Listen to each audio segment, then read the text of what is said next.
Oggi amici vi voglio parlare della ultima uscita che abbiamo fatto io con i miei amici, questa volta a seguito io passeggero come potete vedere, verso Arzoli, un piccolo comune alle porte di Roma che si affaccia verso l'Abruzzo. Qui abbiamo fatto praticamente la via Tiburtina Valeria e siamo arrivati eccoci qui ad Arzoli, un paesino molto carino, ve lo consiglio per chi vuole fare una scampagnata o una gira fuori porta, e ci siamo diretti a Osteria 36 dove abbiamo un po' assaggiato questi prodotti deliziosi che potrete sentire nell'audio. Chorizo iberico leggermente piccantino al salame spagnolo, salame al Montepulciano con la sopra uva montepulciana essiccata, salumi di selvaggina, cinghiale, cervo, pecora, il resto diciamo che si riconosce, vi lascio mangiare.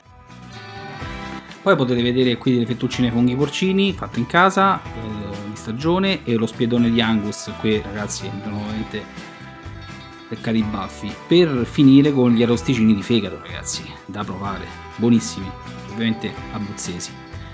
Ci siamo poi diretti a fare due passi in centro. Qui ho un po' sorvolato per farvi vedere un po' il centro storico di Arzoli. Brevemente, è un territorio che nell'antichità è stato anche abitato dagli Equi e poi dai Romani, dove è facile trovare molte tracce se andate a visitarlo. Nel territorio, ovviamente, il territorio è attraversato dall'antica consolare di Tiburtina Valeria e sono stati trovati appunto reperti d'epoca romana e due cippi miliari, uno dell'epoca di Nerva e uno dell'epoca di Massenzio. Nel 94 sono stati ritrovati i resti di una villa rustica risalente al II secolo a.C. in località Valle dell'Acqua Santa, a non molta distanza dalle sorgenti dell'acquedotto Marcio, la cui costruzione poi risale a quei secoli.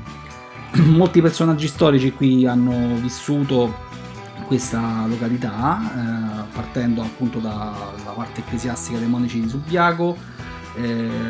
Qualche nome: il pittore Alessandro Morani fu spesso visitato da Giacomo III d'Inghilterra, Papa Gregorio XVI, scusate, Giuseppe Garibaldi e in epoca recente Benito Mussolini addirittura, il principe ereditario Umberto di Savoia e Luigi Pirandello. Fu proprio Luigi Pirandello a definire Arzoli, o Arzoli per chi preferisce, la piccola Parigi.